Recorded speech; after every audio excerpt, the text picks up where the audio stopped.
So our next speaker is Mark Shebist. He's a senior attorney in the Climate and Clean Energy Program of the Natural Resources Defense Council. He advocates for equitable clean energy policies in Pennsylvania, represents the NRDC before the State Department of Environmental Protection and the Public Utility Commission. He lobbies for clean energy legislation like the Citizens Climate Lobby table over there.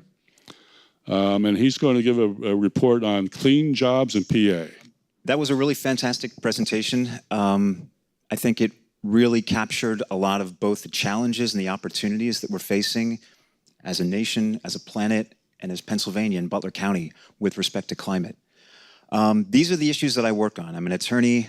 Natural Resources Defense Council, or NRDC, is a national environmental nonprofit organization. We're member-based. We have about 16,000 members in Pennsylvania. We rely on contributions from our members as well as grants from foundations for our funding. My job essentially is to push policymakers in Pennsylvania, both in the General Assembly and the Department of Environmental Protection and the Public Utility Commission, which deals with electricity regulation, to do more with renewables and energy efficiency, mainly for the sake of climate change. And it's not always an easy place to work, as you probably know, if you're from Pennsylvania, as I think most folks are.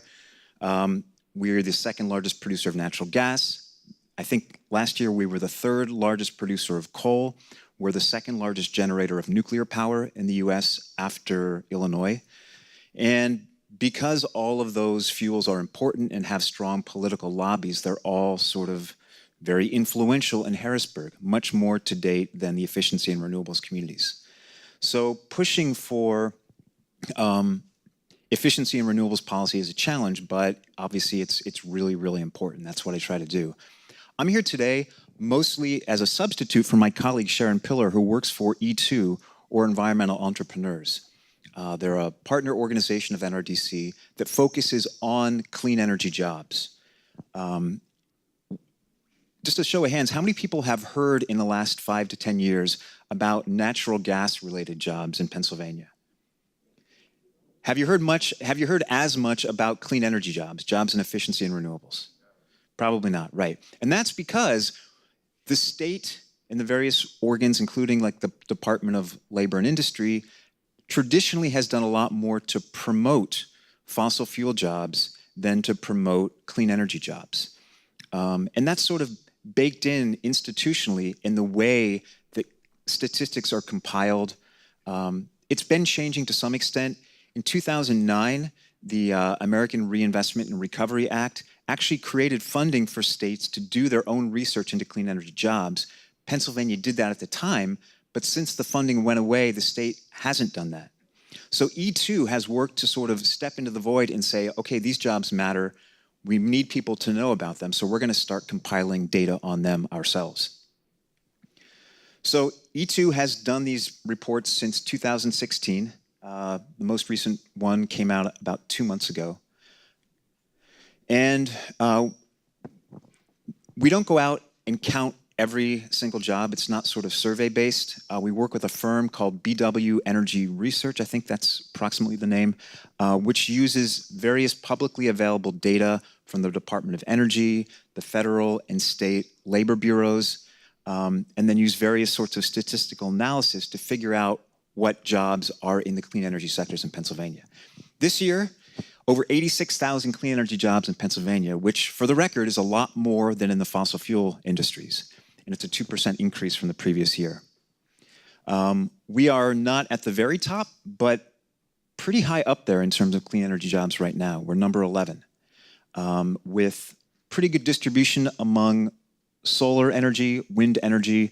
Energy efficiency, as you see, is the huge one. 65,000 plus of the 86,000 plus clean energy jobs in Pennsylvania are associated with efficiency. And clean vehicles is another 6,000 plus. Energy efficiency, which Paul talked about as an important thing that we can do, is sort of the least appreciated energy resource, I think, in the world. I think Paul also said it's almost always cheaper to save a megawatt hour of electricity than it is to generate it, whether it's through more efficient appliances or light bulbs or insulation. There are all sorts of things that we can do to use energy more efficiently. Sometimes the terms conservation and efficiency are used interchangeably. Sometimes people recognize a distinction where conservation is sort of more behavior-based. Conservation is turning the thermostat down to 65 and putting on a sweater, whereas efficiency is putting in insulation. It's more technological and sort of driven that way than by behavior. But whether or not how you use those terms, they're both really important in terms of driving more efficient use of energy. Excuse me. So this is a breakdown of the efficiency jobs in Pennsylvania. A number are associated with lighting. HVAC is a big source of jobs. Materials. The renewable jobs are predominantly in solar more than in wind. The biggest source of renewable energy in Pennsylvania in terms of generation is from wind. We're a very small renewable generating state at this point, around 4.5%, with 40+% from nuclear, around 30% from gas, high 20s or mid 20s from coal, and the balance from other sources, including renewables. But there are a lot more jobs in solar because it's a much more labor-intensive industry. You know, there are a lot of construction jobs and electrician jobs. And the solar energy in Pennsylvania tends to be more distributed in nature. It's what's on people's rooftops and the relatively small installations rather than the big utility scale facilities that so far we haven't seen too many of in Pennsylvania. And there's some additional jobs in geothermal, bioenergy, combined heat and power, and hydroelectric. Hydroelectric is actually interesting. It is the second largest source of renewable in Pennsylvania after wind energy right now. And there's a lot of talk about expanding hydro capacity to some extent by looking at dams we have that currently are not used to generate electricity. Hydro has its own complications. There are conservation impacts with fish and things like that you have to be really attentive to. So it's not, in NRDC's view, the best place to focus on energy. We really think scaling up wind and solar is what we need to do. And just to take a quick step back, NRDC is sort of where we see the energy sector going, what we think we need to do to reduce carbon emissions, to reduce climate impacts to the extent we need to do, is basically three things. Number one, we need to dramatically scale up our use of energy efficiency. Number two, we need to generate a lot more of the lower sort of demand we have with renewable electricity. And three, we need to use that cleaner electricity to drive uses that are currently driven by fossil fuels, including vehicles. Paul talked a lot about electric vehicles, and including home heating and space heating. You know, most of our hot water heaters and space heating is done with fossil fuels, whether it's gas or heating oil, or in some cases in Pennsylvania, still coal. We think the future really needs to be one where we're using electricity, cleaner electricity driven by renewables to drive both transportation and heating of our homes and businesses. There's some additional jobs in storage, and Paul talked about storage too. Battery storage is sort of an emerging frontier. The technology is becoming much more affordable, and in some places in the country, the cheapest form of energy now, and Paul discussed this too with the levelized cost of energy, is solar plus storage.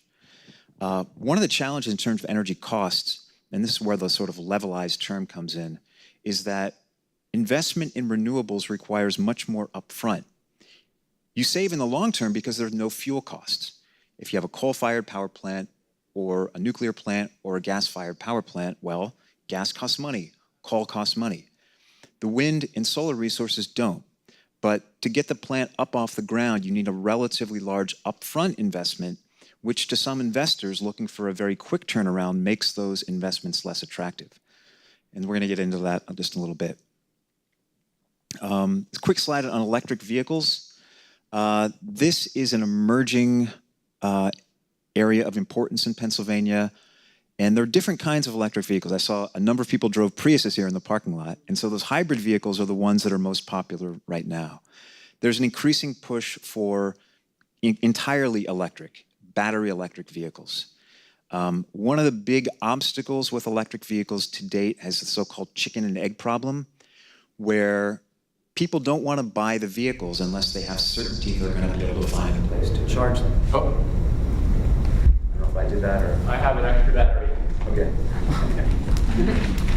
Meanwhile, I can speak loudly. Please use the podium. Okay. So, you will hear me now? Okay. Yes. So the chicken and egg problem. People don't want to buy the vehicles unless the charging stations are there so they can be sure they can drive a fair distance and charge. Companies building the charging infrastructure have been reluctant to make the investments, excuse me, unless they know that the market is going to be there for people to charge them. So there's a big discussion among clean energy policy people about how do you solve that sort of chicken and egg problem. One of the solutions that's been proposed in Pennsylvania, and that I've been working on this year, is legislation that would allow electric utilities, and is this area, is it, I don't know if it's not Duquesne, right? It's okay. West Bend Power, yeah. Is getting electric utilities like West Bend Power, like Duquesne, in the business to some degree of building these charging stations. And then hoping that will sort of jumpstart the market and create more demand for the electric vehicles, which in turn will create more demand for companies to sort of build the charging stations. Great, thank you.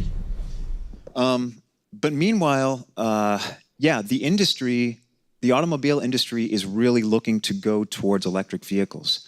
And to some degree, it's happening by itself, but it's not happening fast enough. There are a lot of great things happening in the energy sector, in transportation and otherwise, which Paul discussed. And the problem isn't that nothing is happening. Basically, it's that we need it to happen much more quickly than it is. So we need policies to come in and drive the way we're using energy in a way that it's not doing sufficiently.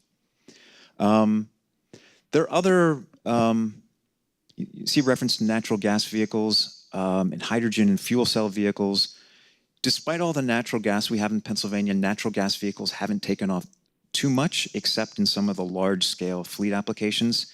And my understanding is that the industry, the automobile industry, doesn't really see a future in natural gas vehicles too much.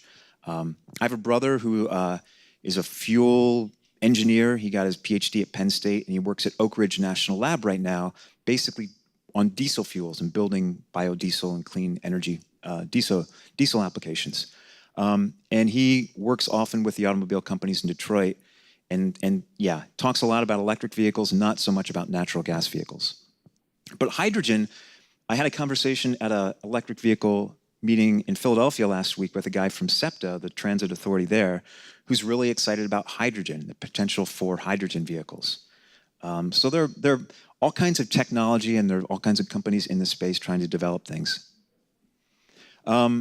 This slide shows that clean energy jobs kind of cover a range of different kinds of activities, from construction to manufacturing to services, including like financial services, professional services. It's I think one of the perception problems around clean energy jobs is that people don't know what they look like. And there's also a perception that, oh, well, clean energy is for sort of the yuppies or the suburban people. And it doesn't include blue-collar jobs, when in fact it does. About a year ago, I went on a tour of a facility in State College called Homeland Manufacturing, which is a high-tech manufacturing firm. They have a number of different products they create on their lines, but one is inverters for photovoltaic solar facilities. And talking with some of the employees there, many of them don't consider themselves to be clean energy job sector employees, in part because they do other things as well, and in part, 5 minutes, okay, thank you. But people often doing the clean energy jobs don't think of themselves as clean energy workers. This map shows where the clean energy jobs are in Pennsylvania. Butler County, as you see, isn't at the top, but nor is it at the bottom. The estimate is between 1,000 and 2,000 jobs in Butler County. But clean jobs are everywhere in Pennsylvania, all 67 counties, with a lion's share of the jobs in construction. 42% of all clean energy jobs are in construction right now. I talked a little bit earlier about the importance of policy, and this is really can't be stressed enough because, yes, there are things going on in the market, but they're not happening fast enough, and we really need state and federal policies to drive some of these transformational changes that we need. Pennsylvania's policies right now are weak. We have a renewable portfolio standard, which is actually an alternative energy standard that dates from 2004 and hasn't changed since. It does not, have a definite specific renewables goal. It has a goal of 8% for tier 1 resources, but that includes renewables, but isn't limited to them. There's a big push on right now to sort of expand that and have more aggressive renewable goals. Act 129 is a state's efficiency standard. It requires the biggest utilities, including West Penn, to create efficiency programs to help customers use energy more efficiently. It's a fairly good law, but it dates from 2008 and again, can really stand to be updated. Various other things going on, which I won't get into now, but I'm happy to talk about with folks, including building codes. That actually is one of the positive things in Pennsylvania over the last year. I think it was in the winter, somebody, or the state's RAC, which, blanking on what the acronym means, but they updated the state's building code standards they had been stuck at 2009 levels and now they're roughly at 2015. This slide just goes to what Paul discussed before. I think the slide actually is maybe the one that he used, showing how the costs of energy for wind and solar have come down dramatically. But again, one of the problems is that this shows the levelized cost, the cost over the entire lifetime of the resource. And the financial investment problem with renewables, which isn't so much a problem if financial investors were willing to have a longer horizon for their investments, is that there's more money required up front, which makes some investors more comfortable with investments in fossil fuels, where the costs are spread out more over time. You probably heard the phrase picking winners and losers, which is something I hear all the time working in Harrisburg. I think it started out as an energy industry talking point that has since become a kind of philosophy. And the idea is that, well, the government shouldn't make policy around energy. The government should let market forces decide. And I've just asked that you step back and sort of examine that belief. What if we took that approach, say, with pharmaceuticals? What if we said, well, we don't want the FDA weighing in on whether these products are safe or not. We think the FDA should just sort of let market forces decide it. And if a few people die along the way, well, the market will make adjustments. Okay, 1 minute. But what I want to suggest is that we need to rethink the role of policy and markets in our energy sector. The two, in fact, always have been and should continue to be complementary. There's never been a time when we haven't subsidized energy resources. Historically, most of the subsidies have gone to fossil fuels, far outweighing the more recent subsidies to renewables. The question is not whether the government should intervene, the question is for what reason. And I'd say climate change is a pretty good reason for the government to intervene on the side of increasing the use of renewables and efficiency. So this is more about policies. Again, I don't really have time to go into this much now, but I'm happy to talk to folks about it. One interesting bill that's sort of working its way into the circles in Harrisburg is community solar. One of the impediments to solar energy is that some people just don't have the roof space where they can put a solar panel on their roof, or they can't afford the upfront investment themselves. Community solar is a system where people basically share investments in a solar facility. They share the costs and then share the benefits of the reductions in their bills. So that is my presentation. Thank you all. Happy to talk with folks more about some of the detailed policy matters. Thank you.